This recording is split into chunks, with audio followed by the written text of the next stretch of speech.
Welcome to the third part of the Code of Conduct orientation. Before we jump into the next topic, we're going to watch a video which is a case study of many business management classes. Okay. Now, I hope you still remember this brand because during the days I also used to have this phone, Nokia, and this is before I switched to other brands. Anyway, let's start by playing this video.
Okay, so the story teaches us your success in life isn't based on your ability to simply change.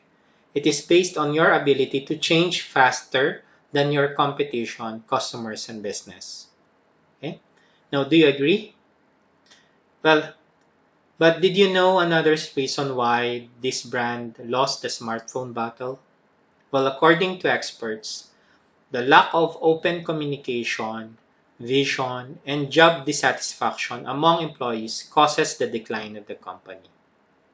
Right?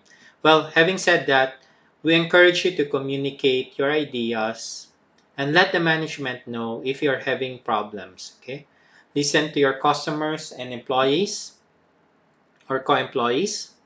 Be innovative and embrace change. All right? Okay. Now, let's turn to the next topic, which are forms of disciplinary action. Now, these forms of disciplinary action will serve as a guide so we will know what sanction or penalty we will receive if we violate any of the disciplinary policies. For compliance, that you have fully understood the sanctions and penalties, we will read this together. And at the end of this training or orientation, please let me know if you have any questions, okay? Okay, let's start. First is coaching, or short for letter C. Now, this is one-on-one coaching and mentoring between the supervisor and the subordinate to, okay, first is discuss the discipline problem, then discuss means of improvement, okay, and then last is agree on improvement plan that the employee should undertake. Okay, so that is coaching. Okay, next is verbal warning, or short for VW. The employee is given a verbal warning stating the offenses committed and reminded the employee that a repetitive of the same offense will not be tolerated. Okay, I think this is clear. Okay, next is written warning, or WW. Okay, This is a written notice to the employee stating the offenses committed with stern warning that a repetition of the same offense will be dealt with more severely. Right? Clear? Okay. Next is suspension or a temporary debarment of an employee from work without pay, okay, or short for S. Okay. Next is preventive suspension or PS. Legally recognized measure used by an employer to suspend an employee during an investigation. The employee concerned may be placed under preventive suspension only if his continued employment poses a serious and imminent threat or danger to the life or property of the company or of his co-employees. Now, the preventive suspension shall be without pay for a period of 30 days or 30 calendar days. And if the employee is found innocent of the offense, his salary or other monetary benefits during the period of preventive suspension shall be paid in full. Okay? All right. Now, next is dismissal, or usually we know it as termination. Okay? This is short for letter D. An involuntary separation from service. A dismissed employee forfeits his benefits and privileges without prejudice to any appropriate legal action of the company may take against him or her. Okay? Now, next is reparation of damage caused, or short for R. In addition to the appropriate penalty in cases involving loss or damage to company property, the offender will be required to replace or pay for the property loss or damage. Okay? Next is civil or criminal liability, or CL. Imposition of any of the above mentioned penalties shall be without prejudice to any civil or criminal action that the aggrieved party or the company may take against the offender or the employee. Okay? Next is rehabilitation, or short for RH. Process of medical or psychotherapeutic treatment of dependency on illegal drugs. The employee will apply leave of absence without pay for rehabilitation. Now, if the employee has leave credits or paid leaves, first is going to use the paid leaves prior to the authorized absent or leave without pay. Okay, next is authority to deduct, or ATD. This is the process of deducting salary due to undertime or tardiness. Okay. Deduction of cash advance due to failure of employee to liquidate within a reasonable period. I hope this is clear. Okay. Okay. Next topic is understanding procedural due process. Okay. So remember the basic right that we discussed on the first training. Okay, so this is about the disciplinary process map. Okay, all right. So we'll start here. When a violation of the company policy has been committed, the manager of the employee acts as a chief investigator. Okay. Now, the manager will decide if there is a probable cause or if there is offense committed. Now, if none, then there is no further action required. If yes, the manager and supervisor will start gathering evidence after having knowledge of offense. Okay. Next is the manager will consult HR about relevant policy and if the employee committed a previous similar offense. Okay.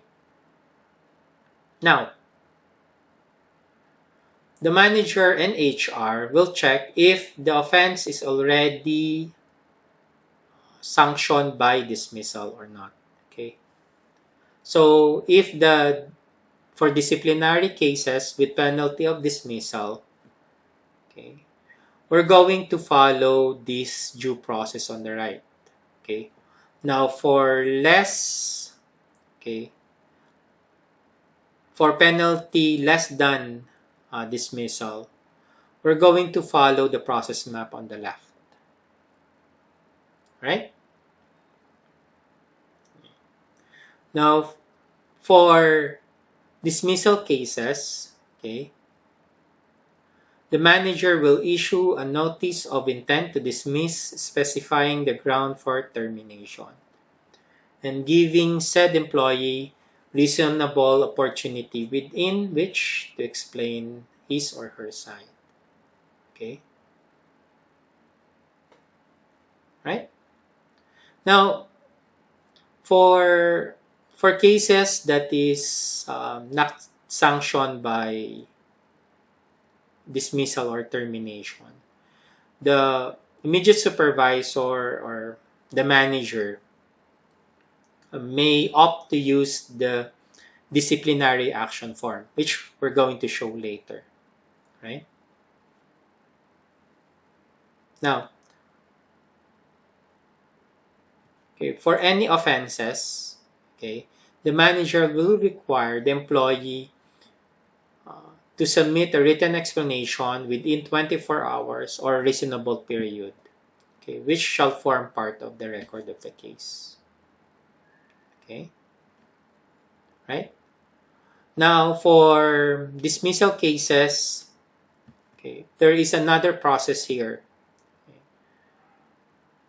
The management, employee, witnesses, okay, which is going to conduct a hearing where the employee is given opportunity to respond to the charge, present evidence, or rebut the evidence presented against him or her. Okay, so there is a hearing here. Now, if the employee is found, okay, found guilty, okay, we can say that guilty. Then the manager will issue a notice of dismissal indicating that upon due consideration of all circumstances, grounds have been found or have been established to justify termination. Okay, on this part, HR can witness. Okay. If not, then the manager will just close the case. Okay, or no further action required. Okay. Now for penalty with from warning up to suspension, okay, the manager will serve, okay, a duly signed written disciplinary action form to the employee and discuss the corrective action and needed improvement. So there's still chance, okay. The manager or supervisor will email the disciplinary action form and supporting evidence to HR for personnel filing, okay. Now it's very important here, okay, that there should be reinforcement and follow-up of corrective action or improvement plan. Okay. Now I hope the procedural due process and the forms of disciplinary actions are clear. Now we're going to have a break and then we'll continue this on the fourth and last part of the Code of Conduct orientation. Thank you.